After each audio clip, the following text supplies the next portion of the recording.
All right, so let's get into 9.2. And 9.2 is one of the most important sections probably in the whole course. If you combine 9.2 with the factoring techniques that you learn in chapter 6, you have kind of a complete package in a way. So what's going to happen from here on out in math, in any class where it's assumed that you know the quadratic equation, is so let me say from now on,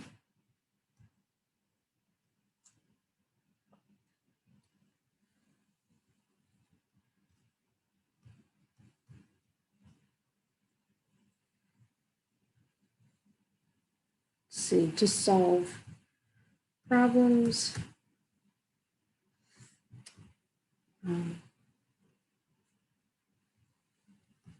where whatever equation happens to be in the problem is a quadratic equation.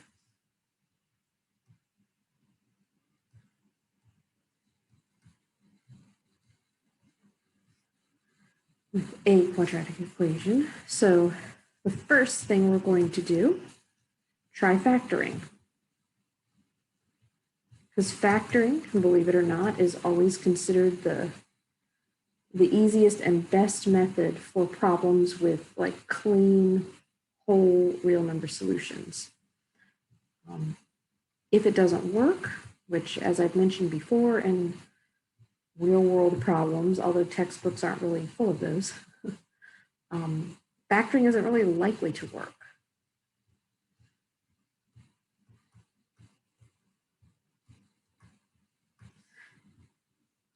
And this is where 9.2 comes in. If factoring doesn't work, you're going to be using this new formula that they'll teach us today.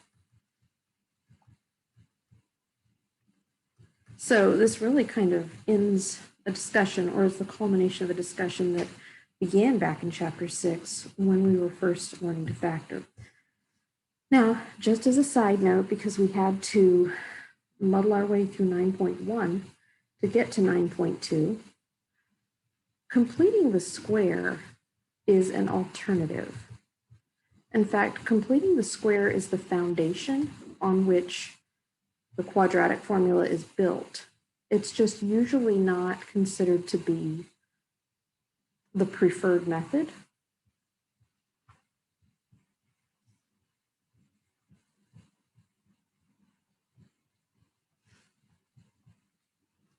For reasons which will probably just become apparent to you if you've gone through 9.1 and then after you spend a little bit of time in 9.2. So the main thing is factoring only works well for nice problems. And that's an extremely subjective term. Nice in our definition. The quadratic formula, and yes, completing the square,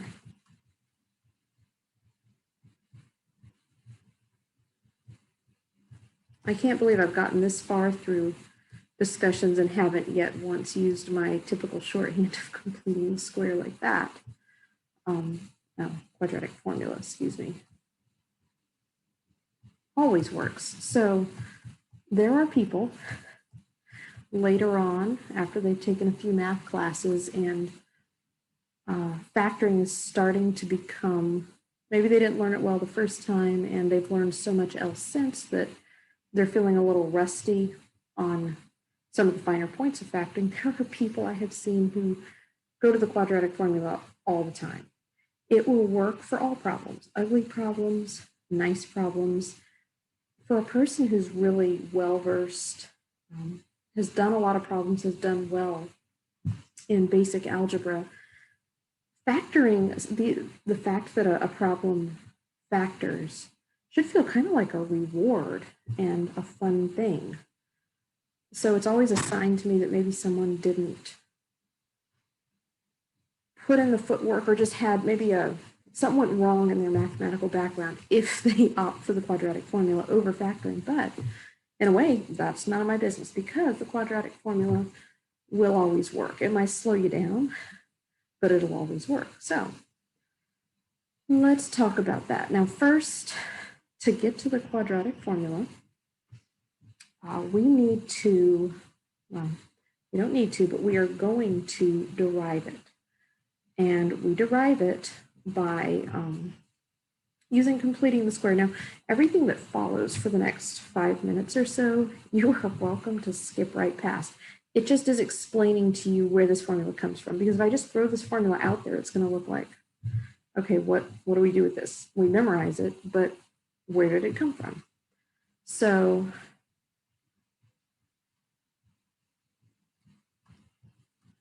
ugly as it is, it does explain a little bit of the reasoning behind teaching you section 9.1 as well.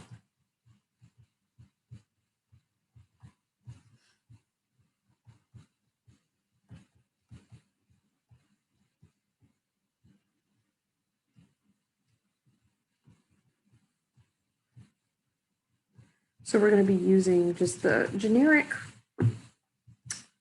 form of a quadratic equation.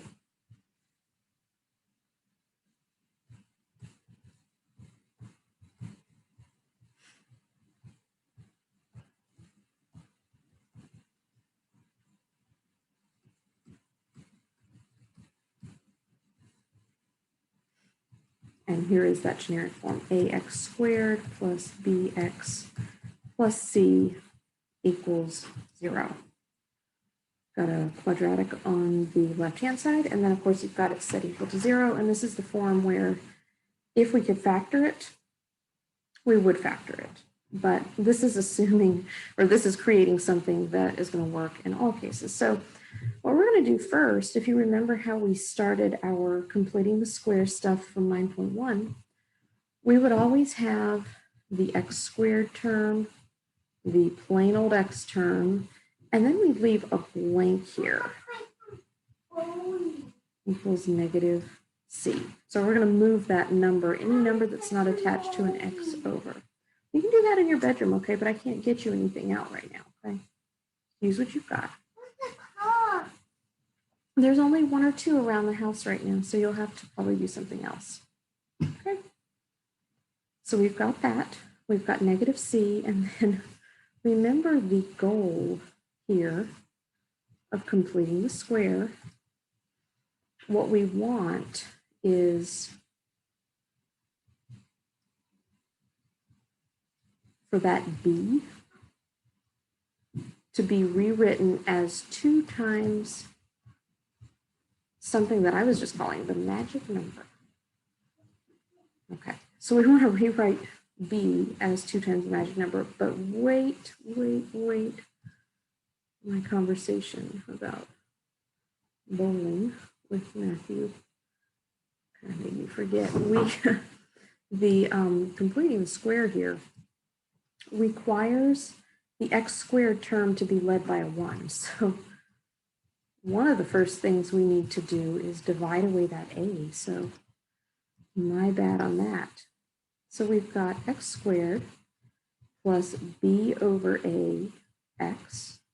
This blank here where something's going to go, and then negative c over a. Okay. Now it's a little bit safer for me to talk about the goal. Okay, the goal. B over a needs to be rewritten as 2 times the magic number. There we go.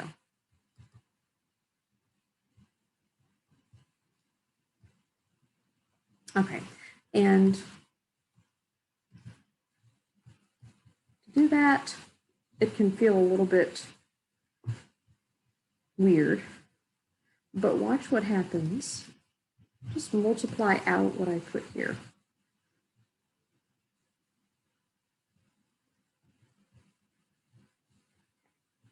If I multiply 2 times b over 2a, the 2's would cancel and leave me b over a. I've basically multiplied b over a by the number 1, but it's 1 disguised as 2 over 2. That's my magic number. So there it is, the magic number. And of course, the rule is what I need to do is then, I'm just doing all the green parts here, put the magic number squared. 2 times the magic number, there's going to be an x here, plus the magic number squared, and then there will be plus the magic number squared on the right side as well to keep my equation balanced. So here's what I've got. You can see the black parts are kind of what I had. And then the green parts are relating to the magic number. All right, so with completing square, ugly as this is with all these B's and A's, I am guaranteed to have something fairly simple on the left side. My variable plus my magic number. Just guaranteed, if I were to factor this out, this is what I would get. Now on the right side, let's see here. Can I simplify what I've got here? Let me make this B squared. That's a little bit nicer. 4 A squared. Yeah. Want to play with that, baby? You have to take that in your bedroom, definitely, or in my bedroom.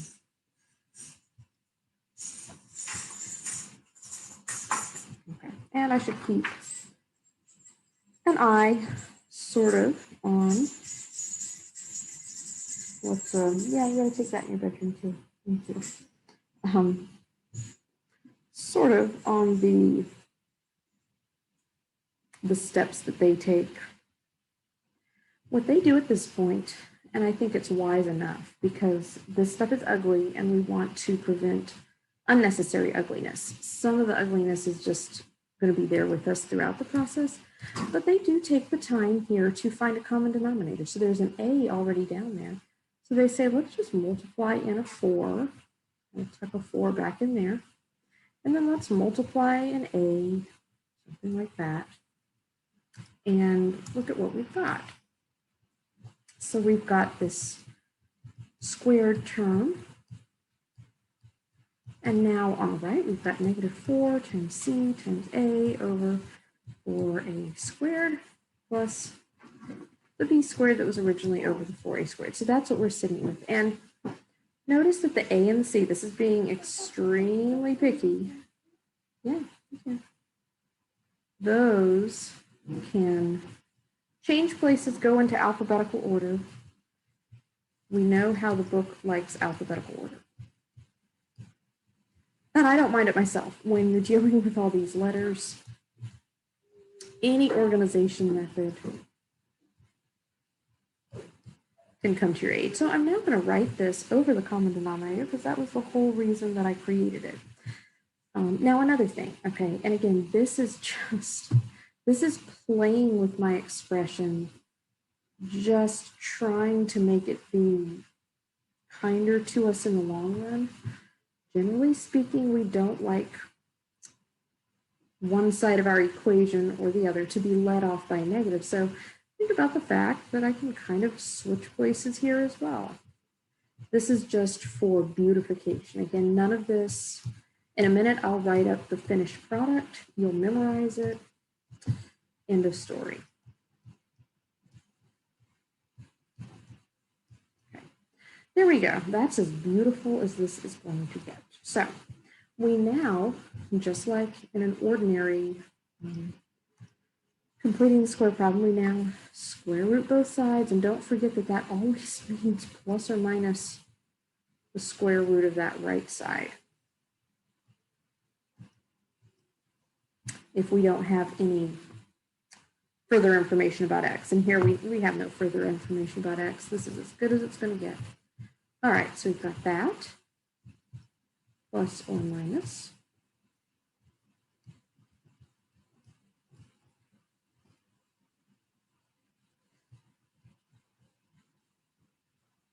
Okay, and then the last thing, to isolate the X, subtract this fraction, negative B, over 2a plus or minus the square root of b squared minus 4ac.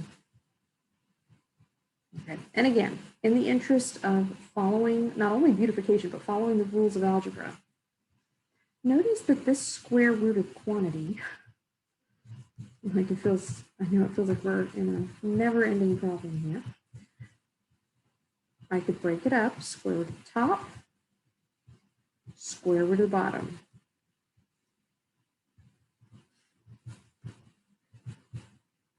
Reason I do that is that the square root of the bottom will simplify very nicely. Square root of the top will not, it's stuck. Square root of the bottom, though, we have 2a, which magically is the same thing here. Now,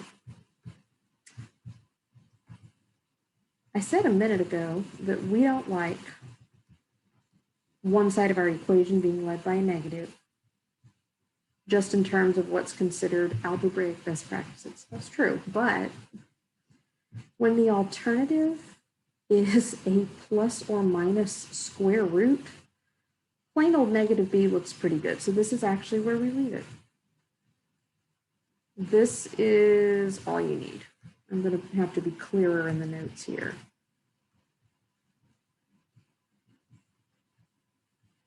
In order to be successful in 9.2, as well as in a bunch of other sections, classes, this is what you need.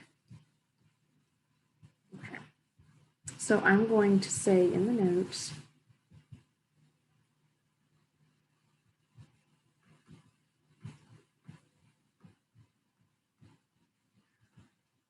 I'm just making a demonstration here. So you're not to memorize it or even actually learn it in a way.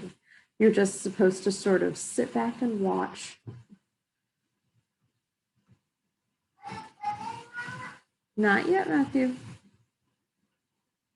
To be memorized or anything like that. What you want, the bottom line of this whole thing is this. Okay, so let me show you how this works, and that's what we'll do for the remainder of this section.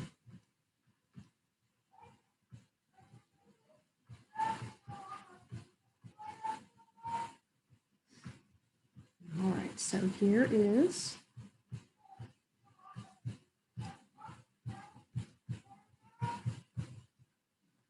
all right, now all we need is to identify what's A, what's B, and what's C. And I'm being careful to include the negatives there because they do form part of the number in these problems. Okay, so X. What I would do to help you memorize this, because you will need, I guarantee you at probably some point in your education, this needs to be memorized, it needs to be second nature. I don't try to start plugging stuff in until I have written the formula just as is. So let me be clear. Do yourself a favor. Memorize this. So the good news is that's all you need for 9.2. The bad news is you better memorize it. Okay, so here is the way we'll solve it. Negative b, and I'm going to put b in a different color here. So negative b, notice that b is itself negative, and the other negative just comes from the formula. Plus or minus the square root, and let me just kind of get everything that is not A, B, or C kind of filled in, since I won't be color coding every problem, but it's helpful in this first one. All right, b squared minus 4 AC all over 2A. Just plug in, make a big mess, be careful with the parentheses, stick everything in there without worrying about how ugly it is at first. If you're interested, if you're the type of person that likes any sort of little cute trick to help you memorize something, Oh, you might do some Googling. I know there was a song where you could sing the quadratic formula to Pop Goes the Weasel. I'm not even going to attempt that right now. There may be better ones out there, better tunes. But if you're that kind of person, go for it, because it is a lot. It's not a pretty formula. Okay, so I'm just going to start simplifying. I've got a positive 5. Yay, that's one little improvement. I've got a positive 25. And then here, if I just look very carefully, I have 3 numbers in a row, a negative number times a positive number times a negative number. Those 2 negatives mean the whole thing is going to come out positive. And then 4 times 3 is 12. 12 times 2 is 24. And then I've got a 6 underneath. And we'll just take this as far as we can go. All right, 5 plus 4 would give me a 9. 4 plus 2 plus 2 is 4.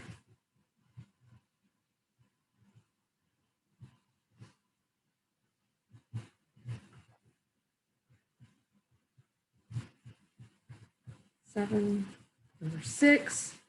And this is looking really good. So what this means is I have 2 answers shaping up. The one where I have 5 plus 7 over 6, and the one where I have 5 minus 7 over 6. So 5 plus 7 is 12. 5 minus 7, reduce those, negative 1/3. Now these numbers are nice enough, like they don't have square roots and junk. You could maybe have factored this, but the presence of that fraction means that factoring it would have been tricky. So I think this is a completely valid, this isn't just a made up quadratic formula. They have wanted our first example to come out cleanly, but not so cleanly that we would rather have factored it in the first place. So hopefully that makes sense. Okay, practice 2.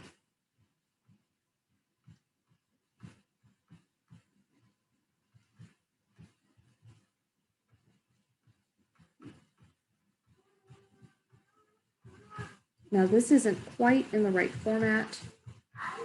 So we need to do just like we would have done with factoring. Oh, I'll have to get it later, okay? I'm going to get it. I'm going to get ice. We'll do it very quickly because we don't want the freezer open for long. I'm going to get an ice pack. Okay, so we need a polynomial on one side equal to 0. Now with factoring, we went ahead and factored that polynomial. With this, we just, might be better to wait till I'm done. That's really hard to open. I don't want you to fall. Okay. 3x squared. Well, you take your socks off then, okay? Take my socks off. No, I can't right now. I'm busy, okay? So now we've got A, we've got B, and we've got C. All right. X equals negative B. We need to take care of it. We need to go put them in the bedroom, in the laundry basket. Okay. I'm going to pause this and deal with an issue. Okay, so negative b plus or minus the square root of b squared minus 4ac. Sorry about this. Having a difficult morning. Okay, so there's the quadratic formula with nothing plugged into it. So I write negative, and I think I'll color code one more time. B plus or minus the square root. And then let me get the parts that are not going to be green. The parts that are not A, B, or C, let me go ahead and preload those in there. So b squared minus 4ac C over 2A.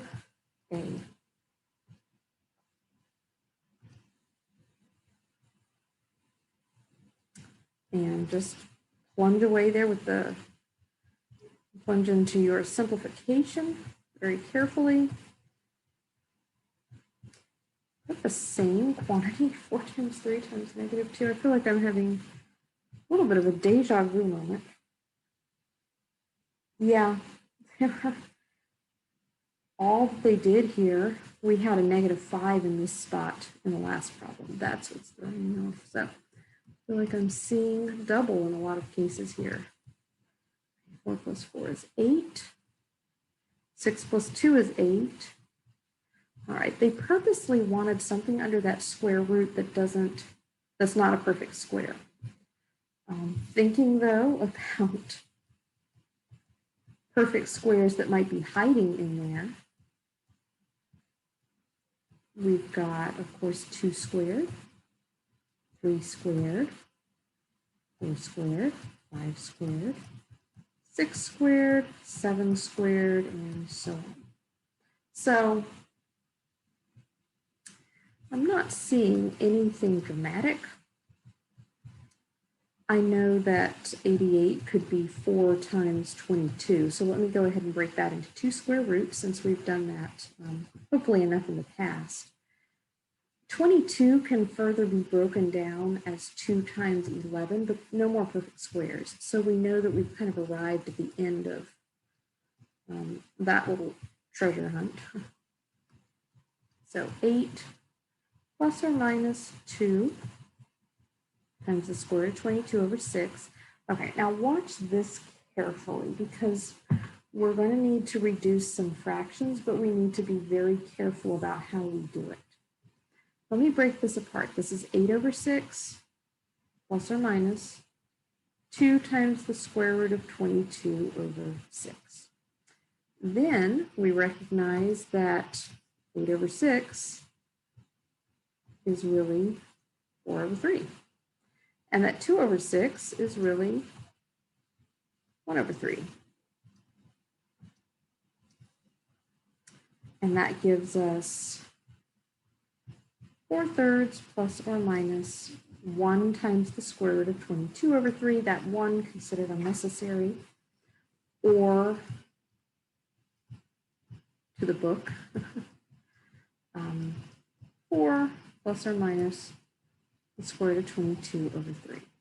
So one way or the other,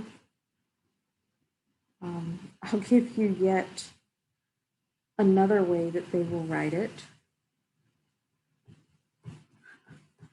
So many wonderful options. Don't we just love that? We can break it apart. 4 plus root 22 over 3. 4 minus root 22 over 3. Like that. We did that in the previous problem because we were able to simplify this further. For us now, can't really, so wherever you want to stop with it. Now, I broke this apart into 2 pieces specifically so that you could recognize that the 6 has to interact with both pieces. You don't want to get carried away reducing the 6 and the 8 and leave out the 6 and the 2, the fact that they have a relationship. Some people use the heart rule.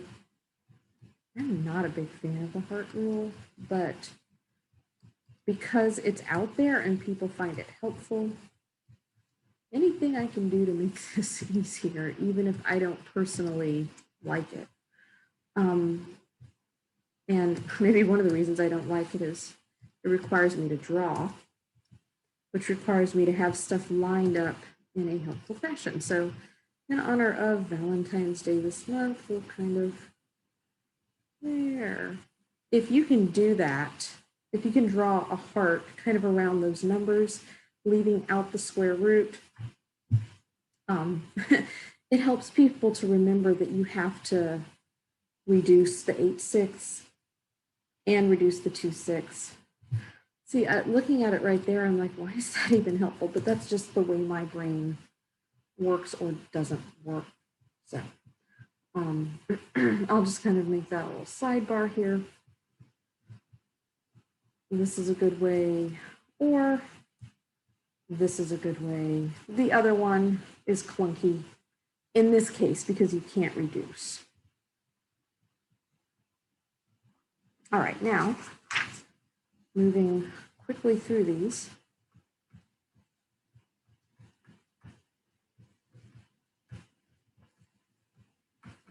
This one gives us a couple of options right off the bat. So we have 1/8 x squared. Notice the fractions.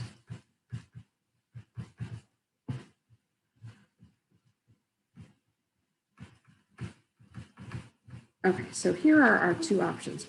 Option one, just take it at face value.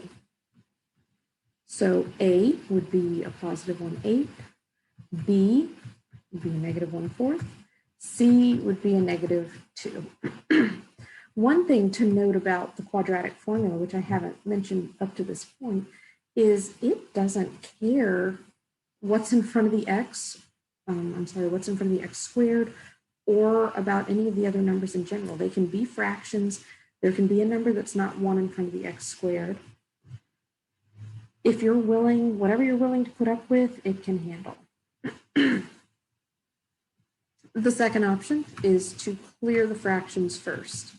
And for consistency's sake, with what we've done, with what the book has encouraged us to do for the entire, from the beginning, it started off using this technique. And also because we're new enough with the quadratic formula that getting fractions in there probably wouldn't be helpful.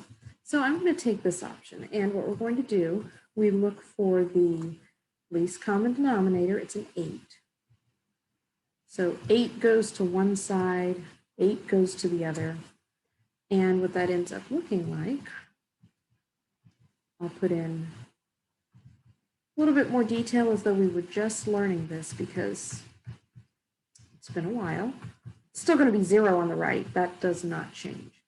But I distribute my 8. So now I have 8 times 1/8. I have 8 times 1/4, and I have 8 times 2. Okay, so 8 times 1/8, that cancels, leaves me a nice x squared. 8 times 1/4, and I should say this is now a negative, going to be a negative quantity, leave me a 2. And 8 times 2, also behind a negative, 16. This is, to me, a lot nicer, and to the book. In that case, this invisible 1 is A, negative 2 is B, negative 16 is C. You'll get the right answer both ways. It's just, again, a matter of what you're willing to put up with.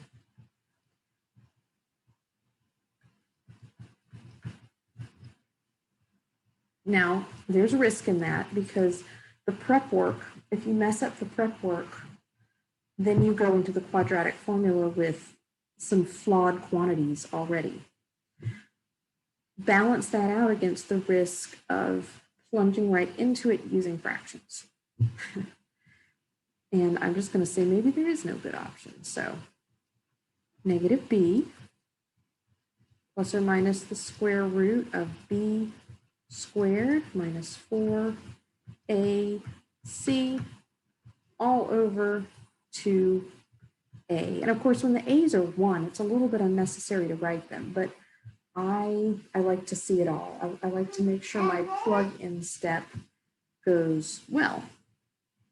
Not quite yet. 2 more minutes. Under the same floor. Yeah, another thing first. Okay, so 4, this is going to become a positive. It's going to be. We'll see how dry it is outside. I hope so. Okay, so 2 plus or minus the square root of 68. Wish it was just the square root of 64, but it's not. Okay. And I think here in terms of pulling out a perfect square, I think the best we can hope for is 4. 4 goes into 6 one time with a remainder of 2. 4 goes into 28 7 times.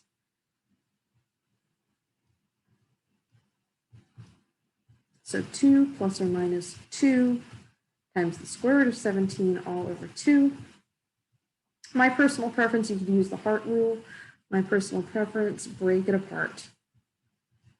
It's nice that you have a common denominator. Maybe we'll bring it back in the end, but go ahead and do that. So you can do this, this, this, and this. Now, I'll let you know. That is 1 plus or minus the square root of 17. And this is kind of nice. Any and all denominators cancel away. And I would leave it like that. Of course, the book might have some preference for breaking those two things apart. I see no purpose because they can't simplify down to just, you know, two nice numbers, kind of like in our first example. So I just wouldn't worry about it. Now, never mind. We've got one more of these before we skip a little bit. Are you finished? Okay, we're going to solve. This is x equal to -2x squared minus 2. Okay, so we need to have a polynomial equal to the 0. So I am going to add my -2x squared and add my -2 over to the right. Get things in that nice descending order.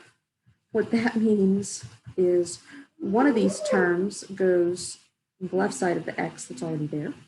The other term goes on the right side of the x that's already there. And then I can just identify that this is A. Looks like I have an invisible 1 as my B.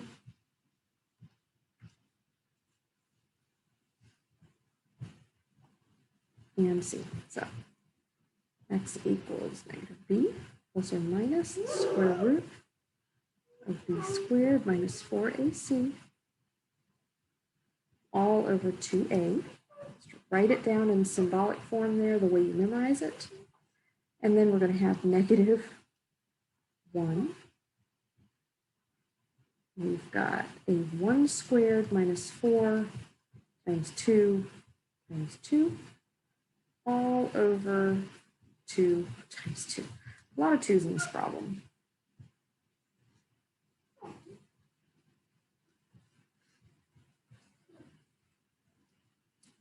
All right, so this is going to be minus 4 times 2 would be 8 times another 2 would be 16.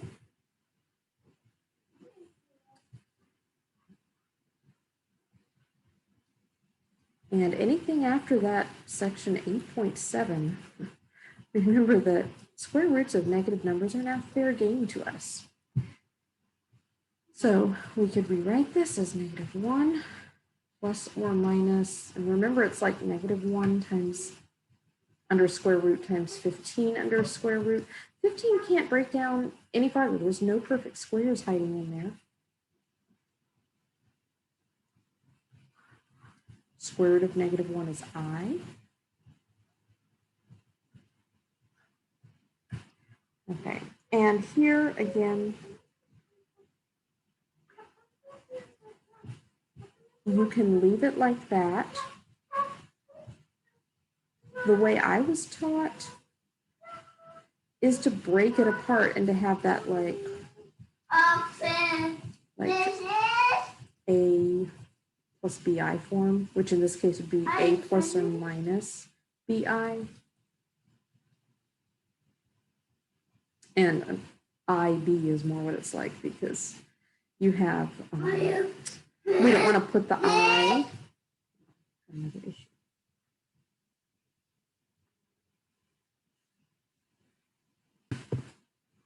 All right, so here's our answer possibilities. Now, and I just checked to verify this, we're going to skip the example 5 practice problem 5 material. It's not horrible. It's, it's good stuff. It's just interrupts the flow a little bit and is maybe a little bit above what we need. You might want to read through it just to get an idea of the terminology.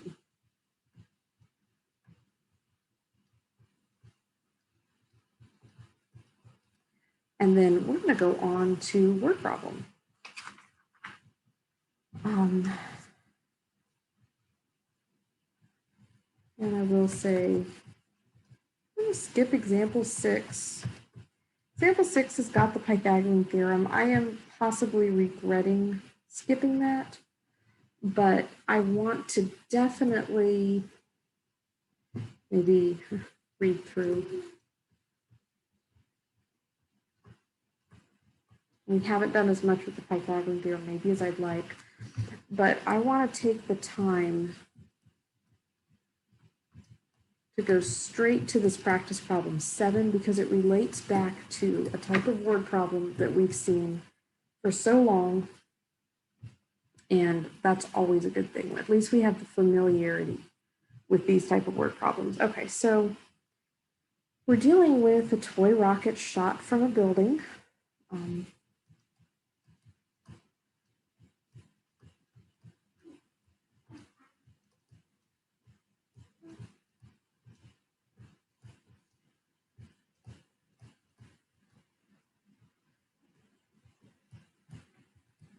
And this is a 45-foot tall building. I'm rephrasing freely to make this easier, hopefully, on all of us.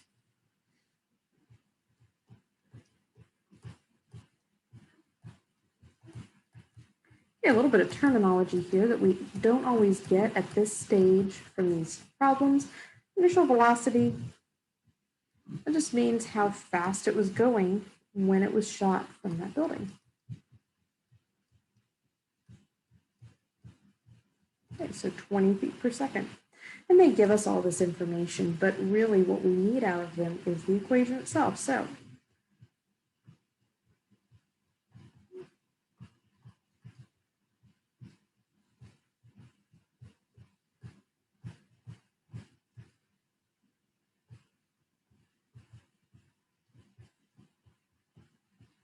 and we're dealing with time in seconds here.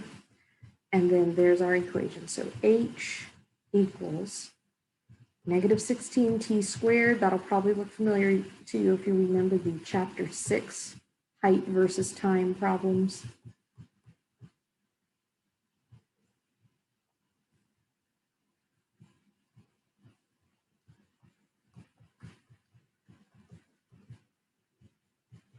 They say strike, I say hit.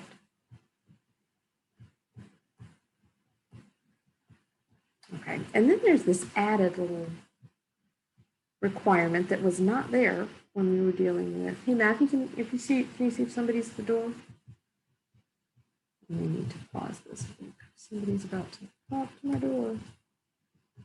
Round to the nearest 10 because we're not dealing with pretty numbers anymore. All right, yep, let me pause. I will return here in a second. All right, so as before, when we were factoring these things, hitting the ground means that the height is 0.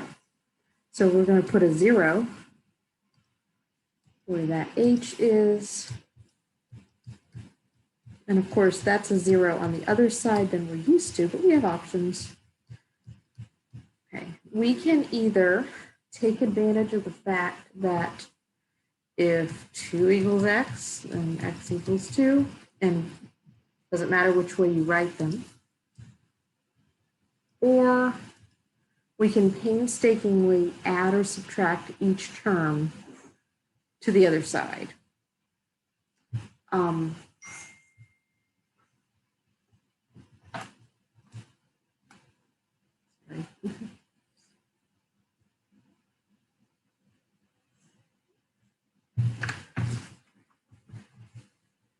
If you just use the mirror image type of thing, you get this.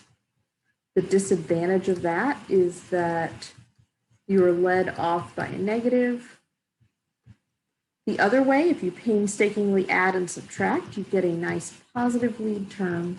The disadvantage is that in physically moving each term one at a time, you could mess something up.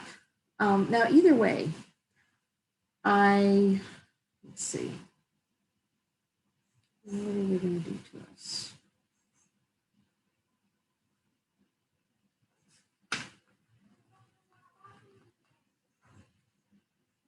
Oh no. Got to be kidding me. I'm looking at the numbers. I really, really wanted this problem to work like the example right above it. Because we haven't done one of these yet. Look for a GCF just like you do with factoring. Either way. If I'm going to take the positive one, and it was looking like it worked exactly like example 7, and there was that 45. Let me see. Be very careful here. 16 is 1 and 16, 2 and 8, and 4 and 4. 20, just in general, ignoring the negative, is 1 and 20, 2 and 10, 4 and 5. 45, 1 and 45, 3 and 15, 5 and 9. So 1, 3, 5, 1, 2, 4, 1, 2, 4. There's nothing common. Boy, that just angers me because it's really important in these type of word problems to be able to identify and factor out a GCF. And I feel like if I flip the page to the practice section,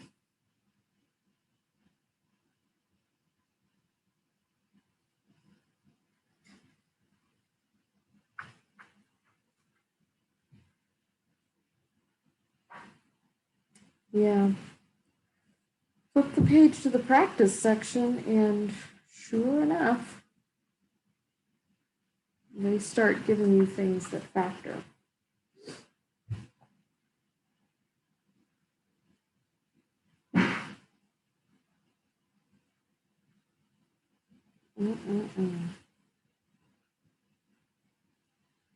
Sorry, this just burns me up here. I am going to go.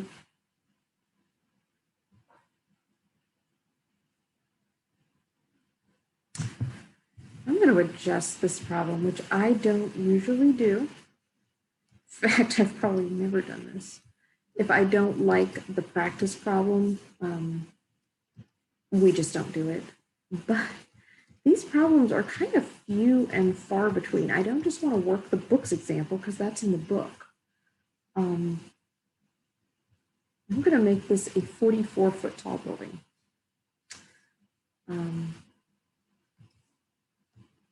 Instead of 45, I'm just going to flat out pull that down by 1. I'm just going to make it be what I need it to be, because then we will have something that a GCF can come out of. The reason I do that, there's nothing wrong with using it in the form where it comes straight off the pages of the book, or in this case, straight out of my head. But if you do,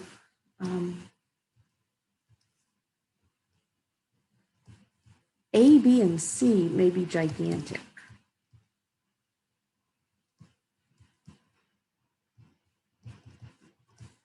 And with the aid of calculators, we can handle them being gigantic. But think about, like, the first thing you do with or one of the first things you do is you square B. So you're squaring 20 or negative 20. That just is not, that's asking for problems, even with calculators at our disposal. So let me pull out this 4. So that gives me 4t squared minus 5t minus 11. Okay, I'm happier now. Sorry. This was important enough that I think we needed to do it. So here's A, here's B. One more minute. Here's C. You can go find your clothes. Ignore that 4. It can't ever equal 0, just like when we were factoring. So x equals negative b plus or minus the square root of b squared minus 4ac all over 2a. So x equals negative 5 plus or minus the square root of negative 5 squared minus 4 times positive 4 times negative 11 all over 2 times positive 4. And I know because I made this up, this is definitely going to come out ugly. There is no way I can randomly change a number and get something beautiful. Hopefully it doesn't. What I'm worried about is it coming out somehow to being imaginary, but I think I'm good. 4 times 4 is 16 times 11. At the very least, I know it's going to look nicer than what they were coming up for. A couple of times in the practice problems, I almost wonder if they're not edited as carefully as the examples, because they'll do random things that just don't make any sense. And then there was that word problem a few weeks ago that I still could not get to work out. Okay, so 5 plus 6 is, well, let me just add down. 6 plus 5 is 11, 8 plus 2 is 10, 2, 0, 1. All right, because I have no clue here, I'm making this up as I go. I know that 201 is divisible by 3. That's nice. 6 times 3 is 18. It looks like when you get the 67, there's nothing else that can happen there. So I'm left with this. Okay, now. In a word problem sense, these type of answers are not considered acceptable. They had that round to the nearest 10th thing for a couple of different reasons. If I told you, well, my answer is, oh gosh, and this wasn't even X. This should have been T the whole way down. And I've been confusing enough already. I don't want to be any more confusing. So let's take those X's and get rid of them, because our variable here is T. T equals.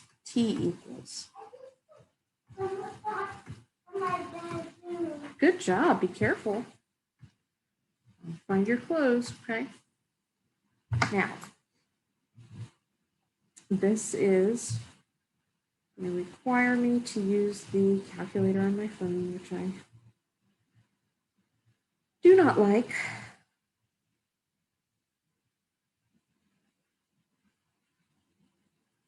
All right, so this number, if I'm approximating this, because I don't have my graphing calculator here for good approximation, I'm going to go ahead and say this is 14.177446. That's enough decimal places, I think, that I can get away with. So 4 plus that number.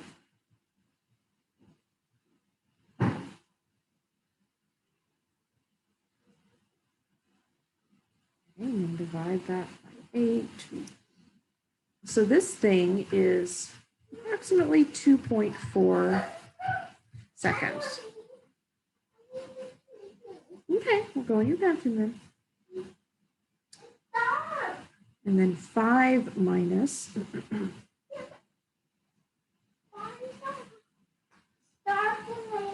Okay, well, I'll handle that in a minute.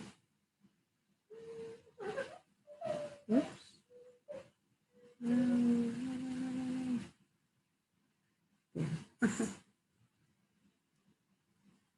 And then this thing. So one of the reasons, as I mentioned a minute ago, that we convert these to decimals when we're doing word problems is because the square root thing doesn't really mean anything in the real world. Again, if I told you it took me 5 plus the square root of 201 over 8 seconds to do something, that would not compute in your head.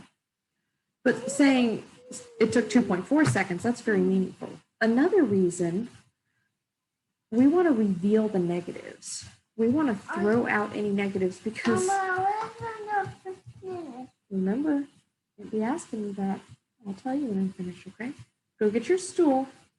You can use it to turn on the light. I'll be done in a minute.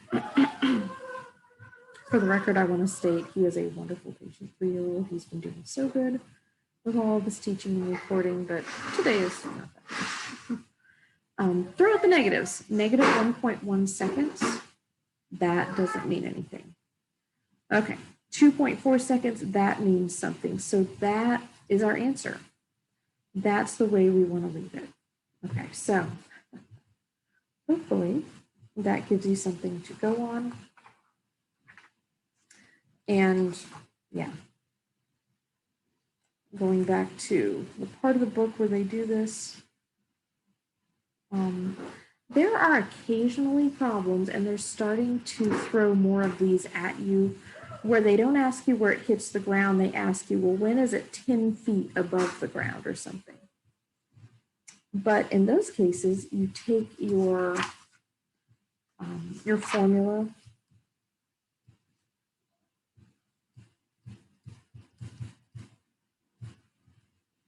and you have H equals all that. If they tell you it's equal to 10 feet above the ground, you put the 10 there. Then you subtract that over to the other side to reveal the 0, and then you go from there. So you'll start seeing more of those, just depending which problems you pick out of the homework section. So, okay, let's go ahead and end this.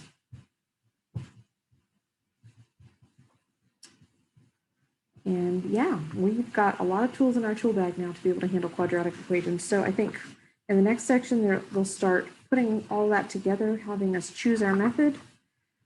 And that means we're really getting some skills in algebra.